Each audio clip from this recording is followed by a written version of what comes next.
Hey everyone, and welcome to today's Explainer. We're jumping right in today to look at a really comprehensive snapshot of the world, pulled directly from the Daily Tech Reader's 4 p.m. news brief for July 1st, 2026. We're at a super fascinating midpoint in the year right now. You know, all that wild, unrestrained experimentation we saw over the past couple of years?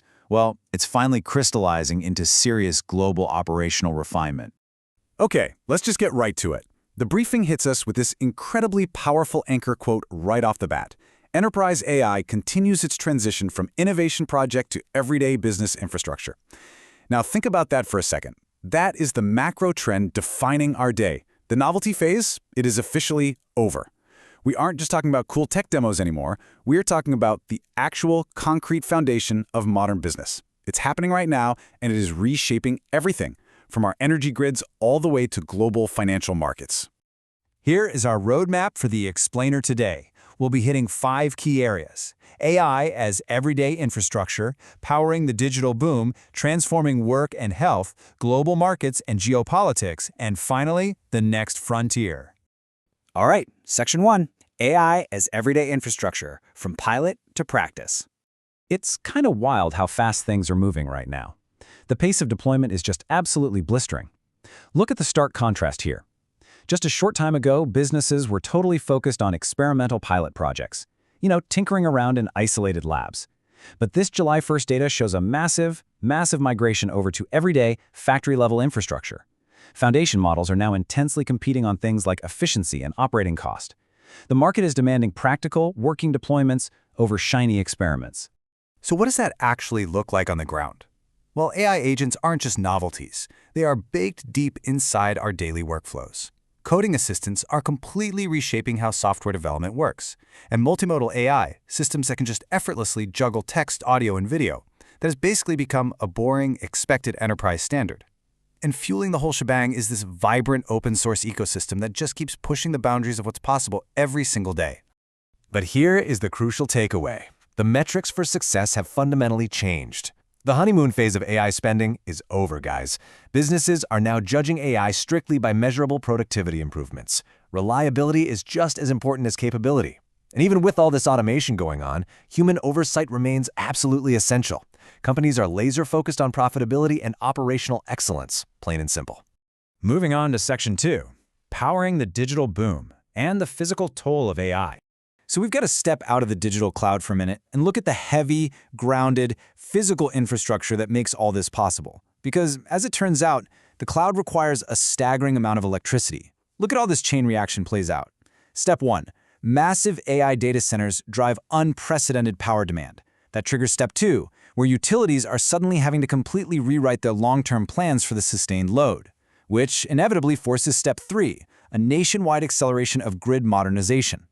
The digital boom is literally forcing a physical infrastructure boom. And utilities are feeling the heat, literally.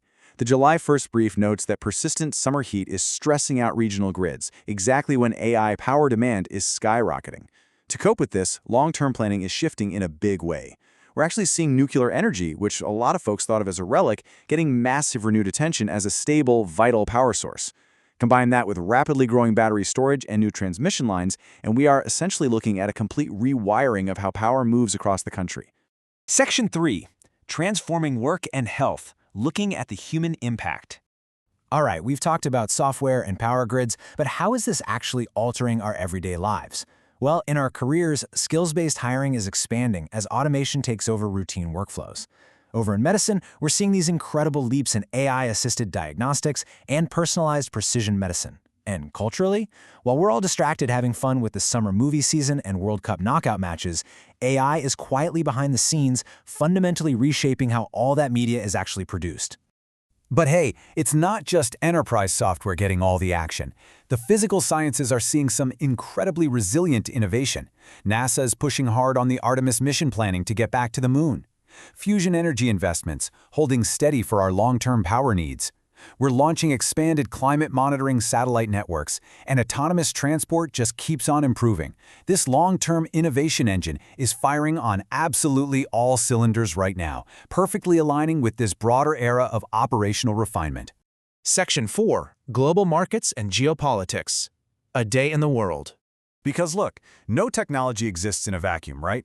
If we take a geopolitical snapshot of the day, we see just how complex the global board really is. Down at the US-Mexico border, immigration policies remain a major focus. Over in the Middle East, active diplomacy is stabilizing energy markets, keeping the critical Strait of Hormuz open and monitored. In Eastern Europe, long-range military operations are continuing between Ukraine and Russia, while China is advocating for diplomatic engagement. Why does all this matter? Because global supply chains and all this new digital infrastructure we're building have to constantly adapt to these exact realities on the ground. So how are the global markets processing this geopolitical snapshot? Well, investors are highly focused on economic fundamentals. Tech shares remain super strongly supported by that massive AI infrastructure investment we discussed earlier. Oil prices are relatively stable right now, which is a direct cause and effect of that Middle East diplomacy we just mentioned. Gold continues to reflect some ongoing geopolitical caution, but ultimately infrastructure spending, both digital and physical, remains the defining investment theme as markets position themselves for second-half growth. Which brings us to Section 5, the next frontier and long-term growth. Let's pull all these threads together. If there is one core takeaway from this entire explainer, let it be this. Modernization across technology, energy, manufacturing, and government is the defining story of 2026. We are not just watching incremental updates here. We are witnessing the active, deliberate construction of the core systems that are going to support the entire next decade of global economic growth. And that leaves us with a pretty thrilling final thought. We've just seen how yesterday's wild experiments have turned into today's boring, reliable, everyday infrastructure. So, with AI now firmly integrated into our daily workflows and our power grids, what is the next era of experimental innovation going to look like? What is that next big idea currently sitting in a lab somewhere that we'll be casually calling everyday infrastructure in 2030? Thanks so much for joining me for this explainer. Keep learning, keep asking questions, and I will see you next time.